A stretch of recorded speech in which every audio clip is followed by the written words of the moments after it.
Allah kasih. Dan sudah pernah saya bilang ya, kata kunci supaya berani mau berjihad, kalau memang Allah mudahkan itu satu waktu dikumandangkan dengan izin Allah, dan Allah mudahkan kita ikut insya Allah, maka kata kuncinya adalah ketahuilah teman-teman sekalian, tidak mungkin kita mati kalau ajalnya belum datang. Mau diinjak sama tank kah, mau dilemparin rudal kah, yang tidak masuk di akal manusia, kalau belum ajal tidak bakal mati. Sudah itu konsep keimanan kita. Dan pada saat kita sedang ditusuk oleh musuh, dan memang pada saat itu mati datang, nggak dirasa lagi tusukannya, nggak dirasa lagi tebasannya di leher, nggak dirasa lagi apalah ya, yang disiram mungkin timah lah atau apa, itu nggak dirasa lagi. Karena semua orang yang mati hanya merasakan satu, sakaratil maut. Dia cuma lihat malaikat cabut ruhnya, dia nggak lihat lagi tuh. Mau ada orang yang terbakar di atas pesawat, pernah saya kasih contoh kan, ditabrak kereta api, tenggelam di lautan, dimakan ikan, dia nggak bilang lagi, aduh kepala saya hancur ditabrak kereta api, enggak. Dia nggak bilang lagi, aduh badan saya sakit dicabit-cabit ikan, enggak. Dia nggak bilang lagi, aduh badan saya panas karena kena api meledaknya pesawat, enggak itu lagi. Semuanya cuma lihat malaikat cabut ruhnya. Orang beriman ruhnya mudah keluar, ya, dan orang kafir ruhnya susah keluar, sakit. Selesai, itu konsepnya. Jadi kalau kita faham itu, nggak ada yang perlu dikhawatirkan. Makanya para sahabat yang betul-betul jujur dengan keimanannya, masuk di kancah peperangan memang mau mati. Emang mau mati gitu. Memang mereka cari itu, masuk paling pernah memang berperang. Tahu bahwasanya kalau saya ditusuk pun tidak sakit lagi, udah tidak masalah. Dan memang tidak setengah-setengah. Masuk di kancah peperangan itu memang betul-betul tangannya pun terputus, maju lagi. Pokoknya sampai saya mati, gitu kan. Seperti itulah gambarannya. Jadi Allah mengatakan kalian dulu, bayangkan ya, Allah gunakan walaqad kuntum, kalian dulu. Allah bicara sama para sahabat, dan kita juga orang beriman yang baca ini tersentuh semestinya. Allah bicara sama kita semua. Tamannawnal maut, kalian dulu mau mati syahid. Min qabli, pada saat dulu dijelaskan antalqahu, sebelum kalian lihat dengan mata kepala. Faqad ra'aitumuhu, sekarang kalian sudah saksikan nih, ini di kancah peperangan, kesempatan nih kata Allah. Wa antum tanzurun, kalian lihat depan mata kepala, ayo buktiin. Ya, dengan siapa yang mau buktiin itu? Ayat 144-nya kata Allah, wa ma Muhammadun illa rasulun qad khalat min qablihi rusul afa immata aw qutila qalabtum ala aqabikum wa man yanqalib ala aqibihi falan yadurrullaha syai'a wa sayajzillahu syakirin. Ingatlah wahai seluruh orang yang beriman, sahabat dan kita semua, Muhammad itu hanya seorang utusanku saja kata Allah. Hanya seorang rasul. Sungguh telah berlalu sebelumnya banyak rasul-rasul. Di Uhud sempat tersebar berita apa? Nabi SAW meninggal. Waktu tersebar Nabi SAW meninggal, banyak sahabat taruh pedangnya. Kata Umar bin Khattab pun berkata, waktu sampai ke telinga saya Nabi SAW meninggal, badan saya semua jadi lemas, tulang-tulang saya semua jadi lemas, saya terduduk di tanah, dan saya meletakkan pedang dan perisai saya. Udah, putus asa, gitu kan? Apa kata Allah SWT? Termasuk Umar bin Khattab dan semua sahabat pada saat itu yang patah semangat lagi. Apa kata Allah? Apakah kalau Nabi itu, Muhammad cuma utusanku saja, kata Allah. Apakah kalau dia wafat atau dibunuh, kalian murtad meninggalkan agama? Ya, kalau Nabi kalian yang saya utus itu mati, kalian murtad meninggalkan agama atau balik ke belakang, maksudnya meninggalkan agama, balik kepada kufuran. Barang siapa yang balik ke belakang, maksudnya adalah kufur, gitu kan?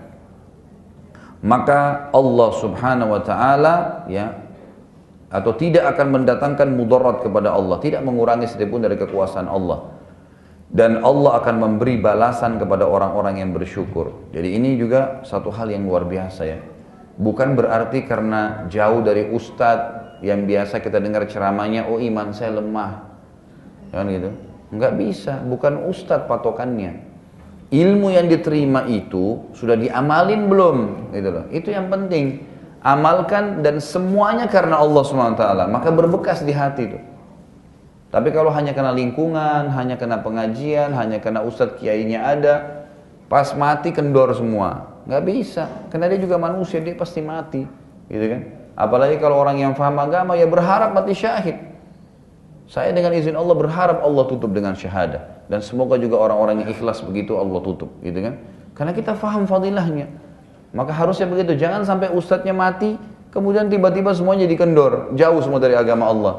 Karena pada saat itu ada kejadian, ya, sebagian ulama tafsir menjelaskan, waktu tersebar berita Nabi SAW meninggal, maka ada sebagian sahabat yang baru-baru masuk Islam, itu kemudian berpikir untuk menemui Abu Sufyan, lalu meminta pertolongan, artinya, sudahlah kami nggak mau melawan, gitu loh. Ada di antara sahabat yang sempat terpikir itu. Sementara, ya, orang-orang munafik juga menyebarkan lagi berita bahwasanya Muhammad, ya, kalau seorang nabi nggak mungkin mati, buktinya mati berarti bukan nabi kalian. Tambah shock lagi banyak sahabat, gitu kan? Orang-orang munafik. Maka Allah menurunkan ayat ini untuk menenteramkan hati kaum mukminin dan juga membantah kata-kata orang munafik itu. Ya, kata-kata orang munafik itu. Tentu ayat ini yang sempat Abu Bakar baca pada saat Nabi SAW meninggal dunia, untuk menenangkan kaum muslim. Nanti kita akan bahas pada saat meninggalnya beliau SAW.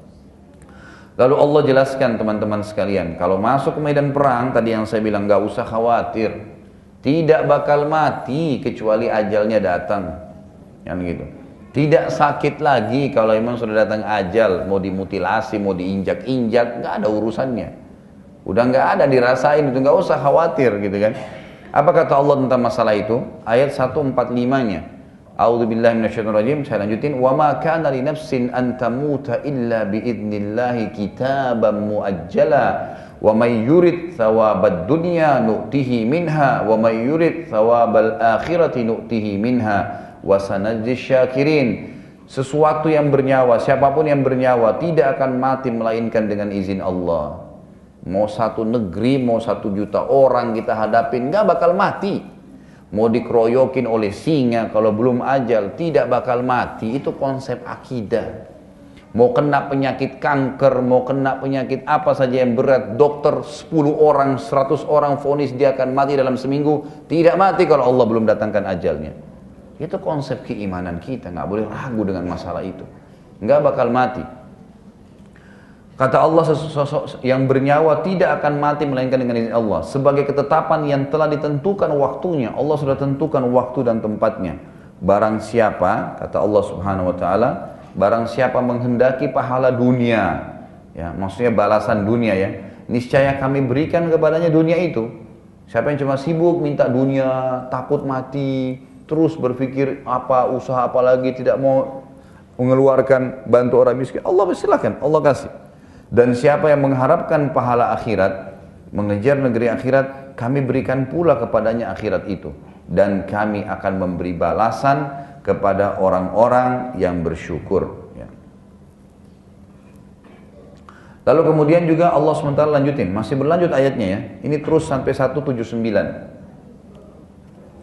Ayat 146 kata Allah, wa ka'ayyin min nabiyyin qatala ma'ahu ribbiyuna katsirun fama wahanu lima asabahum fi sabilillah wa ma dha'ufu wa mastakanu wallahu yuhibbus sabirin. Allah menjelaskan para sahabat yang kendor imannya diingatkan oleh Allah Subhanahu wa taala. Jadi bukan cuma kalian, sebelum kalian tuh banyak, kata Allah, dan berapa banyak nabi yang berperang bersamanya orang-orang yang beriman, pengikutnya yang bertakwa. Mereka tidak lemah, mereka pada saat musibah menimpa mereka di jalan Allah, mereka tidak lesu dan tidak pula menyerah kepada musuh. Allah menyukai orang-orang yang sabar. Allah menyukai orang-orang yang sabar.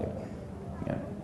Bahkan sebagian ulama menanggapi masalah ayat ini mengatakan, orang-orang yang sangat tebal imannya, memang kuat kepada Allah SWT, biar dia lagi sendiri, musuhnya lagi mengancam apapun, dia menantang lebih besar daripada itu. Dan sudah pernah saya jelaskan, ya, saya ingatkan kembali, pernah ada kisah terjadi di Afghanistan. Seorang ini tahun 90-an dulu, ya, awal jihad besar di sana memang melawan Rusia. Itu kisah nyata. Ada seorang mujahid lagi jalan malam hari, biasanya kalau lagi jalan di perjalanan peperangan itu kita cuma disuruh lihat pundak teman atau ke arah kakinya, gitu kan, tidak lihat kiri kanan supaya memang tidak hilang jejak. Sedikit kita menoleh, biasanya kalau di hutan itu kesasar. Subhanallah, dengan hikmah Allah mujahid ini kesasar. Dia pas terang keluar, dia tiba-tiba ada di markasnya orang Rusia. Sendirian, ditawan, langsung ditangkap. Tahu ini muslim. Umumnya muslim punya ciri khas, ada jenggotnya, kan itu. Mungkin dahinya hitam, ditangkap. Lalu kata pemimpin Rusianya nih, ini memang mereka kejam. Kalau membunuh memang luar biasa. Dia bilang, sebelum saya bunuh kau, kata si pimpinan Rusia ini, sebelum saya bunuh kamu, hai Muslim, saya mau tanya, ya, bagaimana caranya kalian mengalahkan tank-tank kami? Sementara peluru kalian, pelurunya waktu itu cuma pelurunya senjata namanya Kalashnikov. Kalashnikov ini senjatanya orang Rusia, waktu itu dianggap yang paling canggih, kecil. Ya, itu mungkin cuma bisa menembus orang, kalau tank nggak bakal tembus lah, istilahnya gitu kan. Tapi kenapa bisa dengan peluru Kalashnikov itu hancur tank-tank kami? Si Muslim ini ditantang ya, saya akan bunuh kamu sekarang, nggak bisa kamu lepas. Ya, dan orang-orang Rusia ini terkenal kalau membunuh dia membakar, dia memotong, yang kejam-kejam gitu kan, supaya memang orang-orang Muslim ini takut gitu. Apa yang terjadi? Si mujahid ini ambil pelajaran. Dia bilang sambil tersenyum, dia bilang, jangankan peluru-peluru kami, diambil tanah, ini pasir, kalau saya lempar di tank kamu terbakar. Itu, jadi dia balik nantang gitu kan. Si pimpinan Rusia bilang ini, mana coba buktinya? Dia bilang baik, kamu mau saya buktiin? Baik. Tapi izinkan saya sholat dulu 2 rakaat. Kata si pemimpin Rusia, sholat sesukamu. Sholat dia 2 rakaat. Ini si mujahid ini berdoa begini. Dia cerita tentang pengalaman dia. Dia bilang, saya bilang, ya Allah, engkau sangat mengetahui tanah itu nggak mungkin membakar tank mereka. Gitu kan? Aku pun tahu itu ya Allah. Tapi tidak ada yang mustahil bagimu ya Allah. Buktikan kebesaranmu kepada musuh-musuhmu ini. Selesai salam, diambil pasir, dilempar ke tanknya, terbakar. Gitu kan? Dan luar biasanya pada saat terbakar, apinya itu seperti loncat ke tank yang sebelah. Terus terbakar tank-tanknya sampai 10, gitu kan. Satu pasir dilempar. Maka orang Rusia ini bilang apa? Berhenti. Habis tanknya saya. Disuruh berhenti gitu. Ya subhanallah. Akhirnya si pimpinan Rusia ini, karena keberaniannya mujahid ini. Bayangkan orang kalau berani di jalan Allah SWT, apa yang dia bilang? Pergilah kamu dari sini, saya nggak jadi bunuh. Dia takut kalau dia mau bunuh terus nggak jadi, nggak bisa dibunuh gitu kan. Si mujahid ini pulang lalu cerita kepada teman-temannya, gitu kan. Kadang-kadang orang kalau menggunakan iman itu tidak bisa dijangkau dengan akal, gitu kan. Seperti itu yang terjadi. Dan subhanallah, kata ulama mengatakan wajib hukumnya. Setiap muslim kalau sudah masuk kancah peperangan, tidak boleh ada takut sedikit pun. Yang ada keberanian saja. Tunjukkan keberanian, boleh tunjukkan kesombongan pada musuh. Masih ingat waktu itu di awal perang Uhud yang saya jelaskan, Abu Dujana radhiyallahu anhu, Syammah, sahabat Nabi yang mulia, beliau menggunakan imamah warna merah, jadi punya topi besi. Di atas topi itu dililitkan kain warna merah, gitu kan, imamahnya. Kemudian beliau pakai baju besi, lalu di dadanya juga ditaruh kain, ya, warna merah. Itu biasanya menunjukkan pada saat itu saya siap mati, ini warna darah saya pakai, gitu loh. Lalu kemudian dia berdiri di depan musuh sambil sengaja mengayun-ayunkan pedangnya, lalu memainkan kudanya di depan musuh, gitu kan. Kata Nabi SAW, sungguh perbuatan Abu Dujana ini dibenci sama Allah, kecuali di tempat ini. Kesombongan itu Allah benci. Tapi di kancah peperangan tunjukkan kesombongan itu pada musuh. Pada saat itu tempatnya, gitu. Emang nggak boleh tunjukkan kelemahan. Makanya Allah mengatakan, jangan kalian lemah, jangan kalian merasa hina. Kalian adalah orang-orang yang mulia kalau kalian bertakwa pada Allah. Memang begitu, gitu kan? Harus itu prinsip dasarnya. Lalu kata Allah Subhanahu wa taala lanjutannya adalah wa ma kana qaulahum, ini ayat 147, illa an qalu rabbana ighfir lana dhunubana wa israfana fi amrina wa thabbit aqdamana wansurna 'alal qaumil kafirin. Orang-orang yang kokoh tadi imannya itu di kancah peperangan, doa mereka hanya yang diucapkan dari mulutnya, ya Tuhan kami, ampunilah dosa-dosa kami dan tindakan-tindakan kami, ya, yang berlebih-lebihan dalam urusan kami, ya. Dan tetapkanlah pendirian kami, atau kokohkanlah kaki-kaki kami dalam peperangan maksudnya, dan tolonglah kami terhadap kaum musyrikin atau kaum kafir, gitu. Jadi orang-orang yang beriman itu, kalaupun ditakut-takutin oleh musuh, mereka makin berdoa sama Allah Subhanahu wa taala, mereka makin kokohkan ya pendiriannya. Kemudian ayat 148-nya, fa'atahumullahu thawabad dunya wa husna thawabil akhirah wallahu yuhibbul muhsinin. Karena itulah Allah memberikan kepada mereka kebahagiaan di dunia dan juga kebahagiaan dan balasan yang sangat baik di akhirat, maksudnya surga. Dan Allah menyukai orang-orang yang berbuat kebaikan. Subhanallah ya, kalau orang, ini motivasi sebagian ulama, Kalau orang faham memang betul-betul dalam hatinya dia tahu ayat firman Allah SWT yang berbunyi, A'udzubillahi minasyaitonirrajim, Ya ayyuhalladzina amanu hal adullukum ala tijaratin tunjikum min azabin alim. Hai orang-orang yang beriman, maukah kalian saya tunjukkan perniagaan, dagang, bisnis, gitu kan? Karena manusia kalau dibilangi bisnis ini langsung terbuka matanya, yang ngantuk jadi segar, gitu kan? Pikirannya untung. Allah pakai bahasa itu, hai orang beriman, hal adullukum ala tijaratin, maukah saya tunjukkan kepada kalian bisnis, ya, tunjikum min adzabin alim, yang bisa menyelamatkan kalian dari bangkrut dan siksa, penyiksaan, musibah yang tidak baik. Apa kata Allah? Apa bisnis yang Allah tawarkan? Tu'minuna billah, kalian beriman kepada Allah, wa rasuli, dan rasulnya. Terus diikutkan apa? Wa tujahiduna fi sabilillahi bi amwalikum wa anfusikum dzalikum khairul lakum in kuntum ta'lamun. Dan kalian berjihad di jalan Allah dengan harta kalian dan jiwa kalian, itu lebih baik buat kalian kalau kalian mengetahuinya. Itu bisnis yang sebenarnya. Jadi kalau orang faham kata para ulama ayat ini, dimanapun ditiupkan kancah jihad, dia sudah hadir di sana. Karena dia tahu, subhanallah, dengan hanya ikut, tunggu musuh tusuk, masuk surga tanpa hisab. 70 keluarga dijamin masuk surga. Nggak ada lagi pertanyaan mungkar nakir. Nggak butuh dimandiin orang mati syahid. Dengan bajunya dikubur begitu. Masuk surga tanpa hisab nanti hari kiamat. Masuk di surga tertinggi, surga Firdaus, hanya tinggal tunggu musuh tusuk. Ingat waktu itu di perang, salah satu peperangan juga, saya lupa Uhud atau Badar, yang sahabat lagi makan kurma, gitu kan? Kata Nabi SAW, oh di perang Badar waktu itu. Tidak ada satupun, kata Nabi SAW, yang hadir di sini kalian yang jihad nih, 300 orang lebih, kemudian mati di kancah peperangan ini kecuali pasti masuk surga. Apa kata sahabat itu? Bakhin ya Rasulullah. Bakhin itu indah sekali ya Rasulullah. Ulangin lagi. Kata Nabi SAW, demi zat yang ubun-ubunku dalam genggamannya, tidak ada seorang pun di antara kalian yang mati di sini kecuali pasti masuk surga. Lalu sahabat tersebut makan kurmanya, lagi 3 butir ya, baru 1 dimakan sama dia, lalu dia bilang innaha lahayatun tawilah. Teman-temannya belum faham nih di sebelahnya, dia bilang hidup ini masih lama. Dibuang sama dia yang 2 butir, yang 1 butir pun dibuang sama dia, tinggal yang di mulutnya dikunyah, lalu masuk ke medan perang dan perang akhirnya terbunuh, gitu kan. Artinya dia bilang kalau saya harus habisin 3 butir kurma ini masih lama, gitu. Karena luar biasanya sudah tahu ini, sudah faham, tinggal tunggu ditusuk mati. Mau apa gitu? Bapak Ibu sekalian, kalau kita meninggal dunia, dan kita pasti meninggal ya, perhatikan dan ingat kata-kata ini. Kalau kita meninggal dunia Bapak Ibu sekalian, kalau kita sudah mati, kita tidak ingin lagi kembali ke dunia.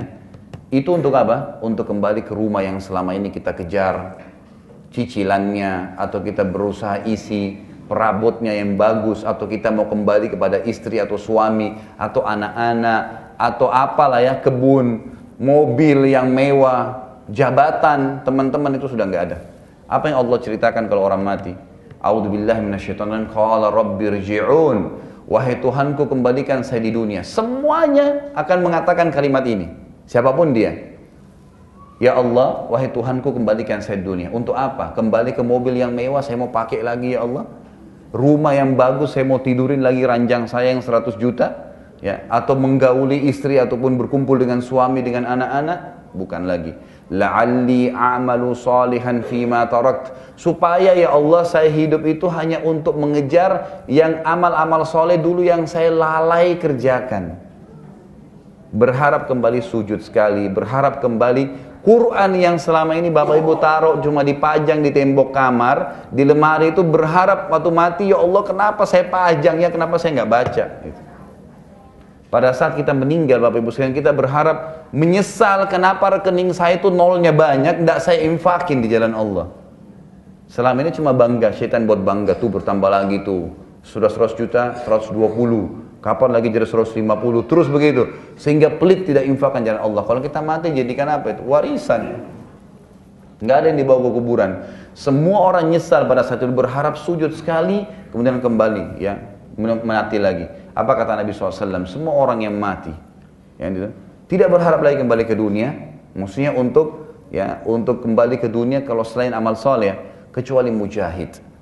Mujahid itu kata Nabi SAW berharap kembali ke dunia untuk khusus ikut perang lagi, dibunuh lagi. Dia sudah tahu nih pada saat ditusuk, kan kita pikir yang masih hidup sakit ya.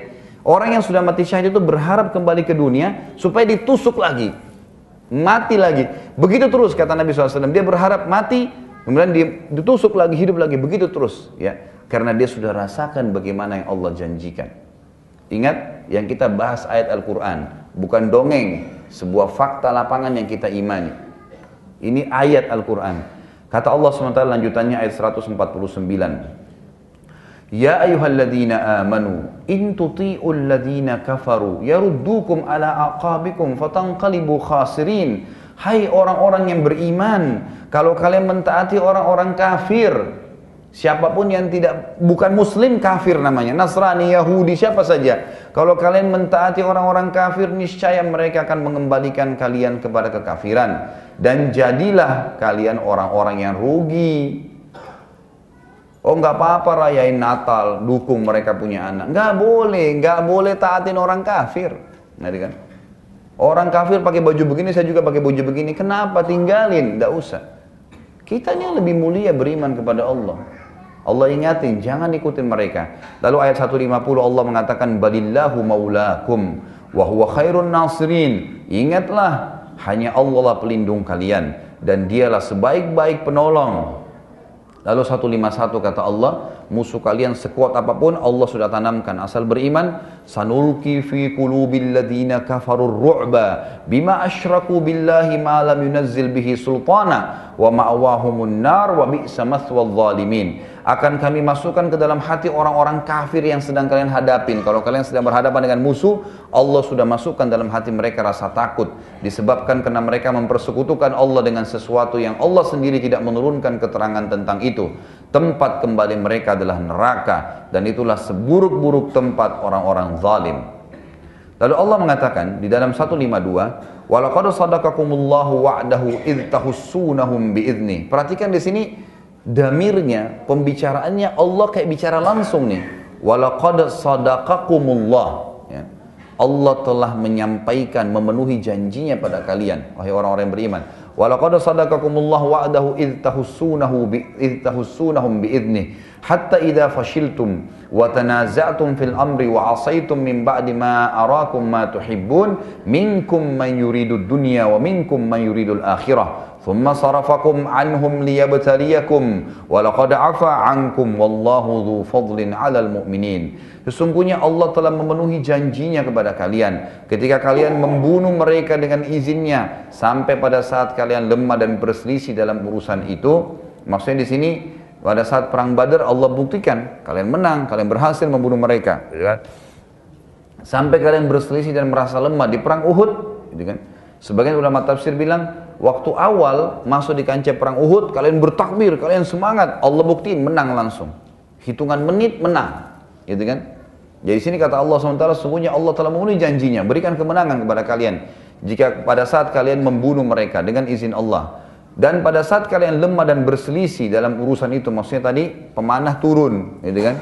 Berselisihlah di antara sahabat di atas gunung itu dan mendurhakai perintah Rasul sesudah Allah memperlihatkan kepada kalian apa yang kalian suka. Allah sudah lihatkan menang, gitu kan? Kenapa harus ada yang turun dari gunung itu, gitu kan?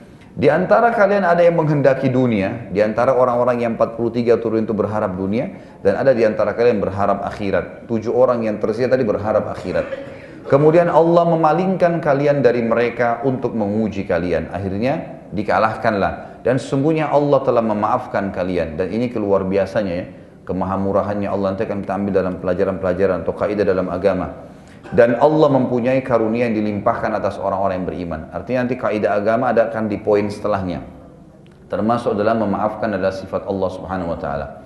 Baik, ayat 153. Ini masih panjang, saya percepat sedikit. إذ تسعلون ولا تلؤون على أحد والرسول يدعوكم في أخراكم فأثابكم غما بغم لكي لا تحزنوا على ما فاتكم ولا ما أصابكم والله خبير بما تعملون. Ingatlah ketika kamu lari dan tidak menoleh kepada seorang pun, maksudnya di medan perang. Waktu kocar kacir, itu kan sudah banyak yang terbunuh, kalian lari semua dari kancah peperangan. Ingat pada saat kalian lari dari kancah peperangan dan tidak menoleh kepada siapapun, sedangkan Rasul berada di antara kawan-kawan kalian yang lain dan memanggil kalian. Jadi waktu sahabat pada kocar kacir, Nabi bilang, Berkumpullah wahai ibadullah, hamba-hamba Allah di sini. Saya adalah Rasulullah, tidak ada kebohongan. Nabi SAW motivasi mereka untuk berkumpul. Karena itu Allah menimpahkan atas kalian kesedihan di atas kesedihan. Kenapa? Karena tidak menjawab panggilan Rasul SAW. Supaya kalian jangan bersedih hati lagi, ya, terhadap apa yang luput. Jadi kalian cukup bersedih karena memang kenapa melanggar perintah Nabi SAW. Tapi setelah itu Allah akan angkat kesedihan itu yang menimpa kalian agar kalian pada saat kalian sudah sadarin Allah Maha mengetahui apa yang kalian kerjakan. Kemudian Allah mengatakan thumma anzala 'alaikum min ba'dil ghammi amanatan nu'asan yaghsha ta'ifatan minkum wa ta'ifatun qad ahammathum anfusuhum yadhunnuna billahi ghairal haqqi dhannal jahiliyah yaquluna hal lana minal amri min syai' qul innal amra kullahu lillah yukhfuna fi anfusihim ma la yubduna lak yaquluna law kana lana minal amri syai'un ma qutilna hahuna qul law kuntum fi buyutikum labarazal ladzina kutiba 'alaihimul qatlu ila madaji'ihim waliyabtaliyallahu ma fi sudurikum waliyumahhisa ma fi qulubikum wallahu alimun bidzatis sudur. Jadi sini Allah bongkar kedoknya orang-orang munafik yang 300 orang yang pulang ke Madinah itu. Kan gitu. Allah mengatakan, kemudian setelah kalian berduka cita karena kalah, Allah menurunkan kepada kalian keamanan berupa ya kantuk yang meliputi ya segolongan dari kalian. Jadi di sini maksudnya di kancah peperangan itu salah satu ciri khas, kata ulama disebutkan dalam perang Badr dan Uhud, kalau para sahabat ya atau untuk mengangkat takutnya para sahabat, Allah SWT membuat para sahabat ngantuk. Jadi orang kalau ngantuk itu takutnya hilang, gitu kan? Jadi bukan tidur ya, tapi ngantuk. Dia antara harus melawan ngantuknya dan melawan rasa takutnya. Jadi ciri khas mujahidin di medan perang itu umumnya pada saat lagi mau berhadapan sama musuh, beberapa saat mereka itu mengantuk. Mengantuk ini pada saat dia bangun dari ngantuknya atau tidur sejenak itu akan membuat mereka berani, Di sini dikatakan, sedangkan segolongan lagi telah ya dicemaskan oleh diri mereka sendiri, mereka menyangka yang tidak benar terhadap Allah seperti prasangkaan jahiliyah. Tapi sayangnya ada orang di antara kalian menyangka dengan sangka jahiliyah kepada Allah. Mereka berkata, apakah ada bagi kita barang sesuatu atau campur tangan dalam urusan ini? Katakanlah, sesungguhnya urusan ini seluruh milik Allah. Ya. Mereka menyembunyikan dalam hati mereka apa yang tidak mereka terangkan kepada Muhammad. Mereka berkata, sekiranya ada bagi kita atau campur tangan dalam urusan ini, niscaya kita tidak akan dibunuh atau dikalahkan di sini. Jadi mereka bilang sangka buruk dengan Allah. Kalahnya di Uhud ini Allah memang yang mau, gitu kan? Memang Allah sengaja mau hukum kita, gitu kan? Jadi tidak ada campur tangan kita, ya nggak usah lah, ginilah dan seterusnya. Padahal sebenarnya tidak benar, ya Allah jelaskan di sini. Katakanlah sekiranya kamu berada, jadi orang-orang munafik tadi itu pada saat dikejar 300 orang itu dikatakan, kenapa kalian tidak ikut? Enggak, kalau kita tidak terjadi peperangan kok, nggak usah, gitu kan? Atau mereka bilang, kayaknya kalau terbunuh pun itu terbunuhnya tidak terhormat, ya mereka bahasakan begitulah. Akhirnya kata Allah SWT, sekiranya katakan kepada orang-orang munafik ini, ataupun orang-orang mukmin tapi dia ragu dengan mati di medan perang, katakan sekiranya kamu berada di rumahmu, niscaya orang-orang yang telah ditakdirkan akan mati itu terbunuh juga, ya. Itu pasti dia akan keluar ke tempat di mana mereka akan terbunuh. Dan Allah berbuat demikian untuk menguji apa yang ada dalam dada kalian dan untuk membersihkan apa yang dalam hati kalian. Allah Maha mengetahui isi hati manusia. Lalu ayat 155, innal ladzina tawallaw minkum yawmal taqal jam'ani innama istazallahumul syaitanu bi ba'di ma kasabu wa laqad afallahu anhum innallaha ghafurun halim. Sesungguhnya orang-orang yang berpaling di antara kalian pada hari bertemu dua pasukan, maksudnya antara muslimin dan musyrikin, hanya saja mereka digelincirkan oleh syaitan. Maksudnya tadi saya ulangi lagi, di kancah peperangan Uhud tadinya 1000, kemudian 300 orang keluar, itu orang-orang munafik bersama Ubaidillah bin Abdullah bin Salul, gitu kan? Nah, 300 orang ini yang sedang Allah singgung di sini. Sesungguhnya orang-orang yang berpaling di antara kalian pada hari bertemu dua pasukan, kembali ke Madinah dan tidak masuk ke kancah peperangan Uhud, mereka itu digelincirkan oleh syaitan disebabkan sebagian kesalahan yang mereka perbuat di masa lampau. Dan sesungguhnya Allah telah memberi maaf kepada mereka. Kalau mereka mau minta maaf, taubat, Allah maafin. Sesungguhnya Allah Maha Pengampun lagi Maha Penyantun. Ayat 156-nya, ya ayyuhalladzina amanu la takunu kalladzina kafaru. Perhatikan Allah terus berbicara, hai orang beriman, hai orang beriman. Ya kalian selalu bahasa gitu. Ya alladzina amanu la takunu kalladzina kafaru wa qalu li ikhwanihim idza darabu fil ardi aw kanu guzzan law kana indana ma matu wa ma qutilu liyaj'alallahu dzalika hasratan fi qulubihim wallahu yuhyi wa yumiit wallahu bima ta'maluna basir. Hai orang-orang yang beriman, jangan kalian seperti orang-orang kafir atau orang-orang munafik itu. Jadi orang munafik yang sudah balik ke Madinah yang 300 orang tidak ikut, yang mengatakan kepada saudara-saudara mereka, maksudnya teman-teman mereka di dalam kota Madinah, gitu kan? Apabila mereka mengadakan perjalanan di bumi atau mereka berperang, kalau mereka tetap bersama kita, tentulah mereka tidak akan mati dan terbunuh. Jadi waktu sahabat pulang ke Madinah, orang-orang munafik bilang, coba mereka tetap ikut kami itu hari kembali dari Uhud, maka mereka tidak terbunuh. Akibat dari perkataan dan keyakinan mereka yang demikian itu, Allah menimbulkan rasa penyesalan yang sangat dalam di dalam hati mereka. Allah menghidupkan dan mematikan dan Allah ya melihat apa yang kamu kerjakan. Artinya matinya sahabat memang sudah Allah tentukan meninggalnya pada saat itu. Ayat 157, wala in qutiltum fi sabilillahi aw muttum la maghfiratun minallahi wa rahmatun khairum mimma yajma'un. Dan sungguh kalau kalian gugur di jalan Allah, meninggal, tentulah ampunan Allah dan rahmatnya lebih baik bagi kalian daripada harta rampasan perang. Ayat 158, wala in muttum aw qutiltum la ilallahi tuhsyarun. Kalaupun kalian meninggal dan gugur, tetap kalian juga akan dikembalikan dan dikumpulkan kepada Allah. 159, fabima rahmatin minallahi lintalahum walau kunta faddan ghalidhal qalbi lam faddu min hawlik fa'fu anhum wastaghfir lahum wasyawirhum fil amr wa fa idza azamta fatawakkal 'ala Allah innallaha yuhibbul mutawakkilin. Maka disebabkan rahmat dan dari Allah kepadamu hai Muhammad sehingga kamu berlemah lembut dengan mereka. Sekiranya kamu bersikap keras, ya ini kembali kepada bahasan para sahabat setelah mereka syok dalam peperangan. Nabi SAW tetap berlemah lembut dengan mereka. Berlemah lembut dengan mereka. Kalau seandainya kau berhati keras, hai Muhammad, dan kasar, tentulah mereka menjauhkan diri dari sekelilingmu karena mereka baru terpukul dengan peperangan. Karena itu, maafkanlah kalau ada yang salah di antara mereka. Artinya pada saat kamu panggil-panggil, ayo berkumpullah, ada yang sempat lari dari kancah peperangan, maafkan saja mereka. Mohonlah ampun untuk mereka kepada Allah, dan setelah itu bermusyawarahlah dengan mereka dalam urusan apapun. Ya. Dari sini Allah SWT menyuruh para sahabat dimaafkan, diminta tobat kepada Allah, lalu gabung rangkul lagi mereka, gitu kan, untuk diajak bermusyawarah dalam perkara apapun, ekonomi, politik, peperangan setelahnya. Kemudian apabila kamu telah membulatkan tekad, sudah niat, sudah berazam, maka bertawakkallah kepada Allah. Lakukan. Sesungguhnya Allah menyukai orang-orang yang bertawakal kepadanya. 160, in yansurukumullahu fala ghaliba lakum wa in yakhzulkum faman dzalladzi yansurukum min ba'di wa 'alallahi falyatawakkalul mu'minun. Jika Allah menolong kalian, maka tidak ada seorang pun yang bisa mengalahkan kalian. Dan jika Allah meninggalkan kalian, tidak memberikan pertolongan, maka siapa kira-kira yang bisa menolong kalian selain Allah?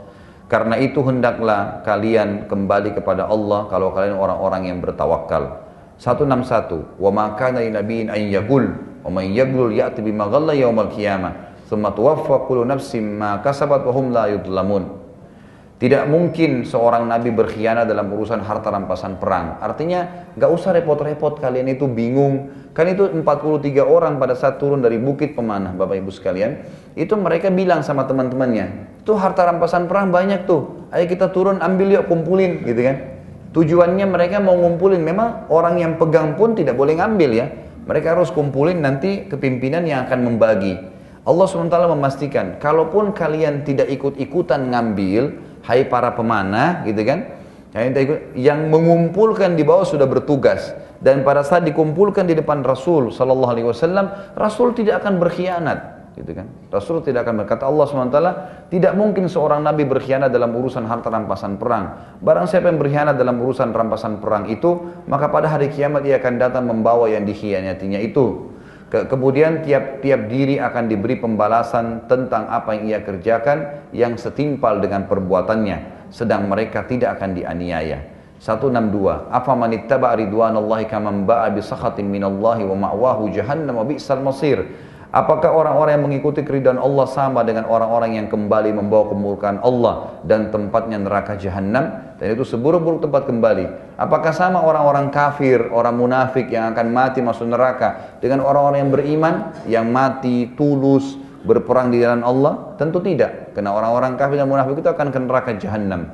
Lalu kata Allah SWT, ayat 163-nya, hum darajatun indallah wallahu basirum bima ya'malun. Untuk orang-orang yang beriman itu, kedudukan mereka sangat tinggi, bertingkat-tingkat di sisi Allah SWT.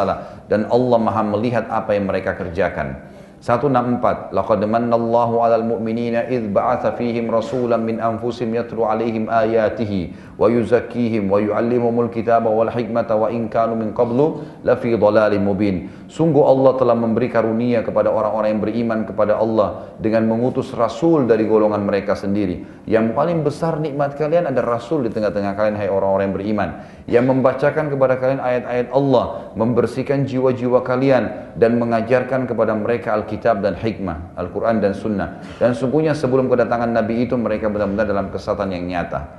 165-nya, awalamma asabatkum musibatun qad asabtum mithlaiha qultum anna hadha qul huwa min indi anfusikum innallaha ala kulli syai'in qadir.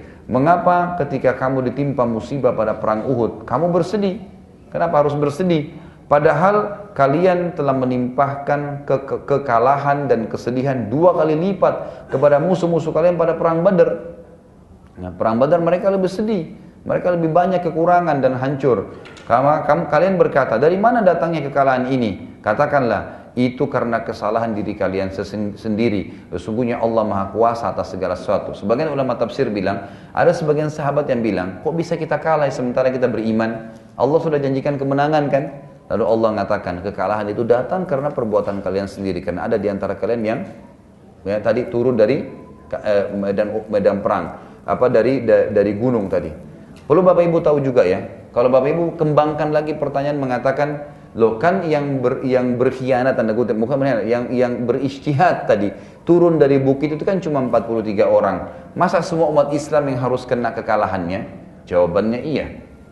Karena memang sudah menjadi hukum Allah, kalau di satu komunitas itu ada orang berbuat salah dan dibiarkan, maka akan datang macam-macam, semuanya akan datang. Dalam hadis dikatakan kalau telah tersebar kerusakan di sebuah komunitas, Allah datangkan siksaannya termasuk kepada orang yang mukmin, akan mati semua. Lalu Allah akan bangkitkan mereka nanti sesuai dengan amalnya masing-masing. Yang beriman nanti akan selamat di akhirat. Tapi karena dia tinggal di komunitas yang penuh dengan maksiat, maka dia bisa kena, gitu kan? Jadi garis bawah ini ya, kalau Bapak Ibu tinggal di satu komplek, 15 rumah, 13 rumah semua ahli maksiat, pindah dari situ. Jangan malah bertahan, karena kalau datang cobaan, tiba-tiba kebakaran misalnya, tiba-tiba ada perampok, kita juga kena tampiasannya karena perbuatan mereka. Karena ini sudah dianggap satu komunitas, gitu kan? Tadi pasukan itu sudah dianggap satu pasukan oleh Allah. Ada yang berkhianat, ada yang turun, ada yang tadi beristihad melanggar perintah Nabi, maka berarti kena semua, gitu kan? Kena semuanya. Walaupun yang menanggung dosa tadi adalah orang-orang yang 43 itu. Dikatakan juga di dalam 166 ya, wa ma asabakum yaumal taqal jam'ani fa bi idnillahi wa liya'lamal mu'minin. Dan apa yang menimpa kalian pada hari bertemunya dua pasukan, maka kekalahan itu juga dengan izin Allah tetap terjadi. Artinya karena Allah sudah atur begini, kita kalau minum racun pasti sakit. Tidak boleh kita bilang gini, kalau misalnya saya minum ini, tidak deh, nggak apa-apa. Saya tidak kena mati, saya tidak akan mati. Padahal racun yang diminum, Allah sudah memang menciptakan tuh bahaya tuh racun, nggak boleh, gitu kan? Maka kalau orang paksain minum, dia bisa mati. Nah ini Allah maksudkan di sini, apapun yang menimpa kalian dari kekalahan tersebut, memang dengan izin Allah juga. Orang kalau sakit kena minum racun dengan izin Allah, karena Allah sudah bebankan penyakit atau dalam racun itu bisa mematikan. Kalau kalian mengkhianati atau menolak titah Rasul kalian akan kalah, gitu kan? Itu sudah hukum dari Allah. Dan Allah mengetahui siapa orang-orang yang beriman. 167 وَلِيَعْلَمَ الَّذِينَ نَافَقُوا وَقِيلَ لَهُمْ تَعَالَوْا قَاتِلُوا فِي سَبِيلِ اللَّهِ أَوِ ادْفَعُوا قَالُوا لَوْ نَعْلَمُ قِتَالًا لَاتَّبَعْنَاكُمْ هُمْ لِلْكُفْرِ يَوْمَئِذٍ أَقْرَبُ مِنْهُمْ لِلْإِيمَانِ يَقُولُونَ بِأَفْوَاهِهِمْ مَا لَيْسَ فِي قُلُوبِهِمْ وَاللَّهُ أَعْلَمُ بِمَا يَكْتُمُونَ. Agar Allah mengetahui juga hikmah di antara yang besar diambil dari masalah ya Uhud ini, Allah mengetahui atau memberitahukan tentang orang-orang munafik. Kepada mereka dikatakan, marilah berperang di jalan Allah dan pertahankan agama kalian, diri kalian. Mereka berkata, sekiranya kami mengetahui akan terjadi peperangan, tentu kami akan mengikuti kalian. Jadi orang-orang munafik yang 300 waktu dikejar oleh Abdullah, ya, radhiyallahu anhu, dikejar. untuk disuruh panggil kembali, mereka bilang kayaknya nggak jadi tidak ada peperangan kok. Ya. Lalu pada saat ditanya waktu di Madinah, kenapa kalian tidak ikut? Ya kami nggak tahu, kami pikir tidak jadi perang. Padahal sudah jelas-jelas musuh depan mata. Itu cuma alasannya. Mereka pada hari itu lebih dekat dengan kekafiran daripada keimanan. Mereka mengatakan pada mulut mereka apa yang tidak terkandung dalam hati mereka. Dan Allah lebih mengetahui dalam hati mereka. Dan Allah lebih mengetahui apa yang mereka sembunyikan. Terus selanjutnya 68. Alladzina qalu li ikhwanihim wa qa'adu law ata'una ma qutilu. Qul fadra'u an anfusikumul mauta in kuntum shadiqin. Orang-orang yang mengatakan kepada saudara-saudaranya, ya maksudnya orang-orang di Madinah, dan mereka tidak turut pergi berperang. Sekiranya mereka mengikuti kita, tentu mereka tidak terbunuh. Katakanlah, tolaklah kematian itu kalau kalian benar-benar orang yang benar. Katakan pada orang munafik itu, kalau kalian betul-betul memang karena tidak jadi ikut di Uhud sehingga kalian tidak mati, karena itu alasannya, coba kalau pada saat mati datang kepada kalian di Madinah, kalian bisa tolak nggak? Artinya tetap akan mati, itu ajal. 170-nya farihina bima, maaf 169, wala tahsabanna alladziina qutilu fi sabilillahi amwata bal ahya'un 'inda rabbihim yurzaqun. Dan janganlah kalian mengira orang-orang yang gugur di jalan Allah itu mati, tapi mereka hidup di sisi Tuhan mereka dan mendapatkan rezeki. Kemudian dikatakan 170 farihina bima atahumullah min fadli wa yastabshiruna billadzina lam yalhaqu bihim alla khaufun 'alaihim wa lahum yahzanun. Mereka dalam berita gembira, keadaan gembira disebabkan karunia Allah yang diberikan kepada mereka. Maksudnya karena mereka mati syahid, mereka sudah dapat balasan yang sangat baik. Mereka lagi senang sekarang orang mati syahid itu. Dan mereka menyampaikan berita gembira kepada semua yang belum menyusul. Kita ini semua ini yang lagi baca ayat ini, semua yang belum menyusul, ya. Tidak perlu kalian takut, nggak usah khawatir, kami ini sudah buktiin. Allah buktiin, Abu ceritakan. Ini sebagian ulama tafsir bilang, ini terjadi pada syuhada Uhud, syuhada Badr, ayat ini ya. Tapi sebagian ulama masukkan di dalam masalah Uhud. Jadi ini masih khilaf di antara sejarah.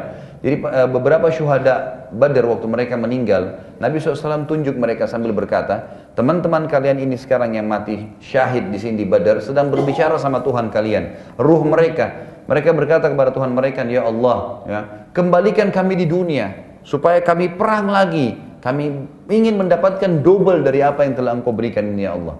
Kata Allah SWT, sudah menjadi sunnahku, peraturanku, nggak mungkin kalian kembali lagi ke dunia, nggak mungkin. Lalu mereka bilang, kalau begitu ya Allah, sampaikan berita gembira kepada teman-teman kami yang belum ditusuk musuh tuh, yang belum mati, sampaikan, nggak usah takut, nggak usah sedih, kami sudah buktiin, gitu kan. Turunlah firman Allah ini. Jadi mereka mengatakan, jadi ini Allah menceritakan tentang yang sudah mati syahid nih. Mereka dalam keadaan yang mati syahid gembira, mati, ditusuk musuh, dimutilasi, dikatakan lagi gembira oleh Allah. Disebabkan karunia Allah. Sekarang mereka lagi nikmatin itu, nikmat-nikmat dari Allah yang diberikan kepada mereka, dan mereka menyampaikan terhadap orang-orang yang masih hidup yang belum menyusul mereka, bahwasanya tidak ada kekhawatiran terhadap mereka dan tidak perlu mereka bersedih hati.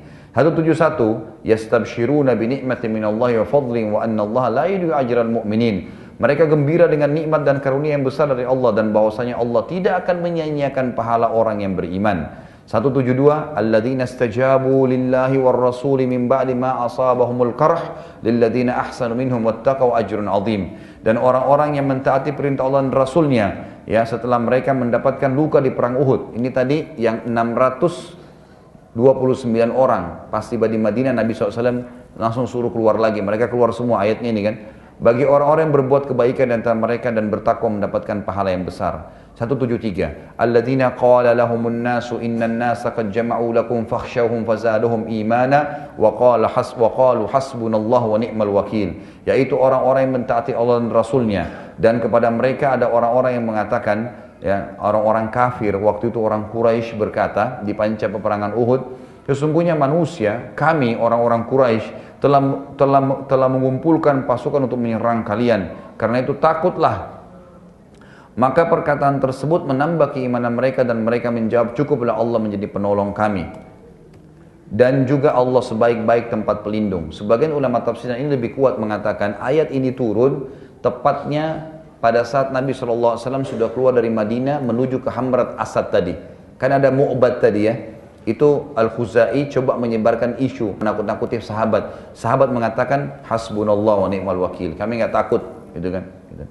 Lalu kemudian ayat 174, "Fanqalabu bi ni'matin minallahi wa fadlin lam yamsashum su'un wattaba'u ridwanallah wallahu dzu fadlin 'adzim." Maka mereka kembali dengan nikmat dan karunia yang besar karena mereka nunggu 3 hari di Hamrat Asad, ternyata orang-orang Quraisy takut kan gitu.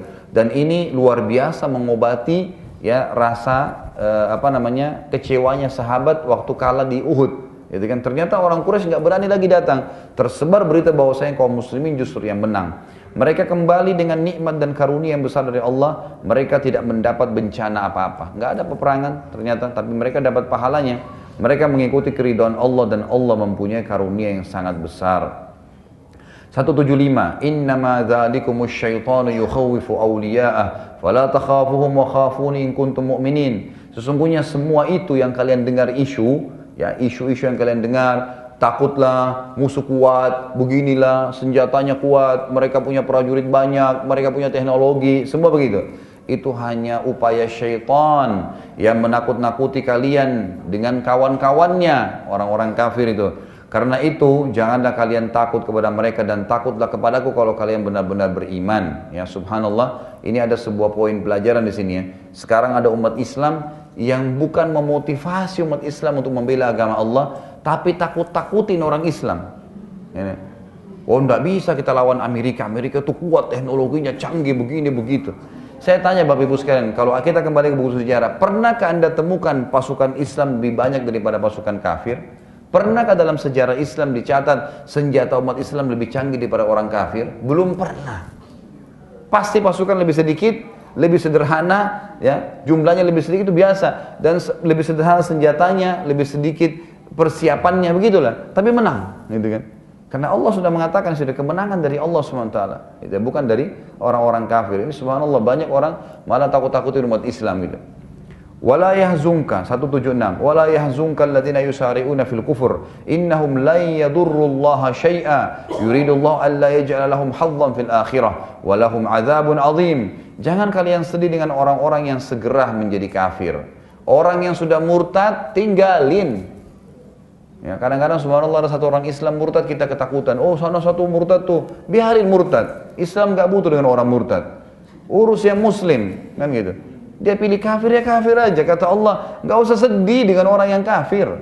Ya, dia yang bodoh, bukan kita. Dia yang bodoh, ngapain kita yang sedih, gitu kan? Walaupun kerabat kita sendiri. Sesungguhnya mereka tidak sekali-kali dapat memberikan mudarat kepada Allah. Allah nggak rugi dengan dia murtad tuh. Dia yang rugi, Allah nggak perlu dengan dia gitu. Allah berkehendak tidak akan memberikan bagian buat dia di akhirat sebenarnya, gitu ya. Dan bagi mereka azab yang pedih. 177, innal ladzina ishtarawul kufra bil imani lan yadurrullaha syai'a wa lahum adzabun alim. Sesungguhnya orang-orang yang menukar iman dengan kekafiran, di sini turun kepada orang-orang munafik tadi itu. Sekali-kali mereka tidak dapat memberikan mudarat kepada Allah sedikit pun, dan bagi mereka azab yang pedih. 178-nya, wala yahsabannal ladzina kafaru annama numli lahum khairun li anfusihim innama numli lahum liyazdadu itsma wa lahum adzabun muhin. Di sini Allah berikan keterangan kepada orang yang beriman, orang-orang kafir tuh yang sempat menang untuk kalian di medan Uhud, walaupun asalnya kalian kalah, ada pelanggaran yang kalian lakukan, tapi orang yang terbunuh mati syahid di antara kalian. Kalian pulang dapat pengalaman, nggak ada yang rugi. Tapi orang-orang kafir itu, apa kata Allah? Dan jangan sekali-kali orang-orang kafir itu menyangka bahwa pemberian tangguh kami kepada mereka, maksudnya masih diberikan umur sedikit, masih diberikan kemenangan sedikit, adalah lebih baik bagi mereka. Sesungguhnya kami memberi tangguh kepada mereka hanyalah supaya bertambah dosa-dosa mereka, dan bagi mereka azab yang menghinakan. Terakhir ayat 179-nya. Maka Allahu liyadharal mu'minina ala ma antum alaihi hatta yamizal khabitha minat tayyib wa ma kana Allah liyutli'akum alal ghaibi walakin Allah yajtabi min rusulihi man yasha fa aminu billahi wa rusulihi wa in tu'minu wa tattaqu falakum ajrun azim.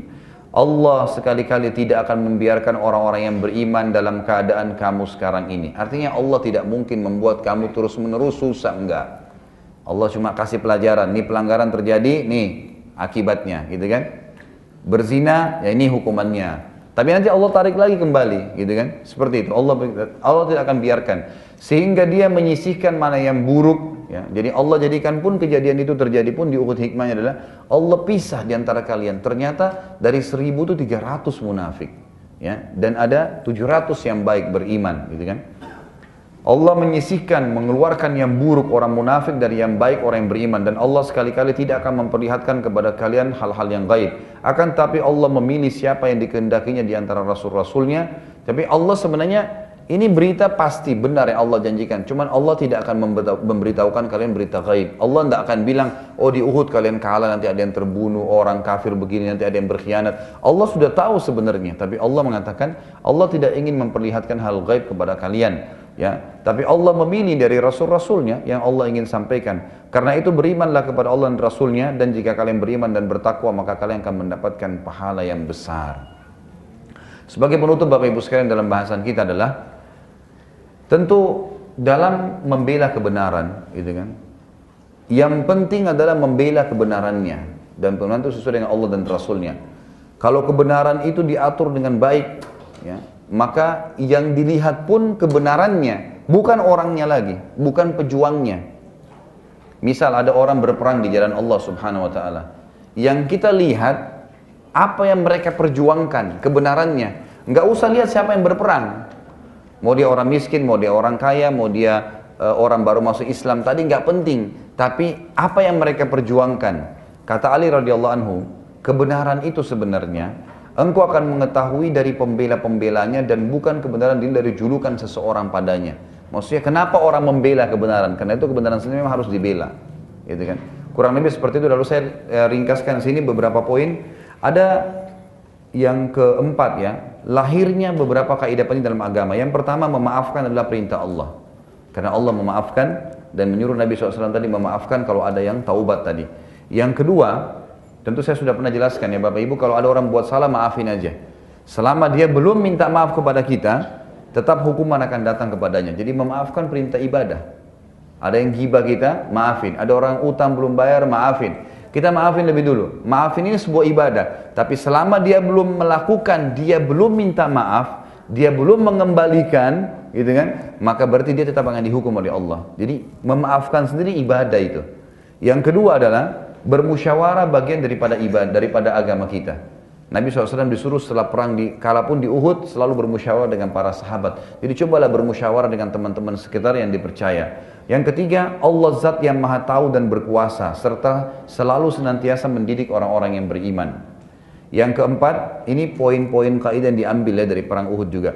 Kelemahan dan terkalahkannya kaum muslimin itu bukan karena ya mereka masalah imannya, tapi karena ada pelanggaran yang terjadi di sisi iman mereka itu, gitu kan. Sementara kemenangan justru bertitik pada dua hal, iman dan pengorbanan. Yang kelima adalah sunnatullah yang akan terjadi, ya. Tadi kalah, menang, itu akan terjadi, dan itu sudah saya jelaskan tadi. Yang keenam, Allah Azza wa Jalla memilih para syuhada. Ini juga sudah saya jelaskan tadi, bagaimana Allah menyortir orang-orang yang akan mati syahid. Dan yang ketujuh, dan ini poin terakhir adalah syaitan menakut-nakuti. Maaf, bukan poin terakhir ya. Syaitan menakut-nakuti ya, semua orang yang beriman, tapi upaya dia hanya menakuti. Pasti setiap kali Bapak Ibu mau ibadah ditakutin sama syaitan.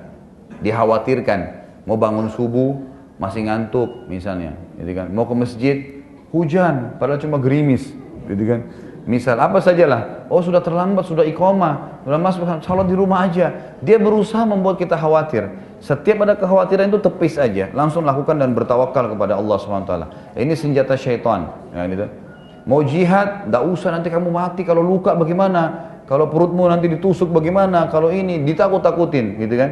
Padahal belum tentu musuh bisa menyentuh dia.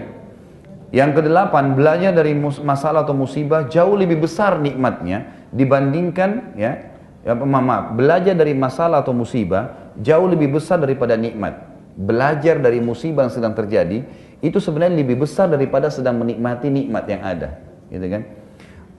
Memang menyakitkan bagi kaum muslimin, tapi menjadi pelajaran yang besar, kan gitu. Misal gini, Bapak Ibu lagi makan, nikmat ya, sampai laparnya hilang. Itu sebuah nikmat. Tapi kalau Bapak Ibu lapar, kemudian nanti baru dapat makanan, sempat menikmati lapar itu Itu lebih besar sebenarnya pelajaran bagi manusia dibandingkan dia sedang makan tadi. Karena kalau dengan lapar kita bisa tahu nikmatnya makan. Beda kalau makanan tiba-tiba ada, gitu kan? Bisa ditangkap maksudnya ya? Seperti itu. Kemudian yang kesembilan, kedudukan pentingnya mempelajari sirah nabawiyah. Pentingnya mempelajari sirah. Jadi tadi ini kita dengan belajar sirah kita jadi tahu ayat-ayat yang turun, bagaimana Allah berbicara dengan para sahabat. Ini bukan khayalan, bukan dongeng ini. Ya, Allah berfirman langsung dengan para sahabat. Dan ini kita sudah baca tadi semuanya. Dan yang terakhir poin ke-10 adalah sempurnanya agama Islam ini karena Islam menjelaskan dan membuka segala sesuatu termasuk kekalahan orang-orang beriman. Jadi bukan aib dalam Islam, waktu perang Uhud Allah ceritakan tentang mereka kalah. Allah jelaskan penyebab kalahnya. Dan Islam itu menandakan agama yang sempurna karena salah pun dijelaskan, gitu kan? Bukan aib untuk menceritakannya. Banyak orang, subhanallah, ya, selain non-muslim, mereka menutup-nutupi kesalahannya dan menonjolkan kemenangan. Bahkan banyak yang merekayasa data. Nggak pernah menang tapi menang terus, gitu kan? Pernah nggak antum melihat film Amerika itu kalah? Hah? Kalah atau menang terus? Dengan hebatnya ada Rambo yang cuma khayalan saja, gitu kan? Itu kan cuma khayalan. Ya, dengan badannya besar, kemudian dia bisa bermain dengan actionnya mengalahkan satu negeri, satu kota, bisa mengalahkan. Itu bohong. Nggak ada mana, benar nggak? Nggak benar, gitu kan? Nggak benar. Tapi dalam Islam memang benar, yang benar-benar, yang salah-salah. Dan dalam Islam memang peperangan itu terjadi dengan kerjasama antara semua pasukan dan prajurit. Allahu a'lam. Ini kurang lebih pelajaran kita hari ini dan insya Allah pertemuan akan datang nanti kita akan lanjutkan lagi dengan beberapa peperangan yang terjadi setelah perang Uhud itu sendiri. Dan mohon maaf untuk hari ini saya tidak buka pertanyaan karena waktu yang terdesak. Nah, saya harus ke Cikarang lagi. Tapi mudah-mudahan Bapak Ibu insya Allah kalau punya pertanyaan bisa melalui SMS ke saya atau di WhatsApp yang sudah pernah saya tinggalkan nomor HP, atau juga bisa disimpulkan dan dikumpulkan. Insya Allah pertemuan akan datang kita akan bahas lagi. Mungkin sampai situ dulu. Kalau ada benar dari Allah, kalau ada salah dari saya mohon dimaafkan. Subhanakallahumma bihamdika asyhadu an la ilaha illa anta astaghfiruka wa atubu ilaik. Assalamualaikum warahmatullahi wabarakatuh.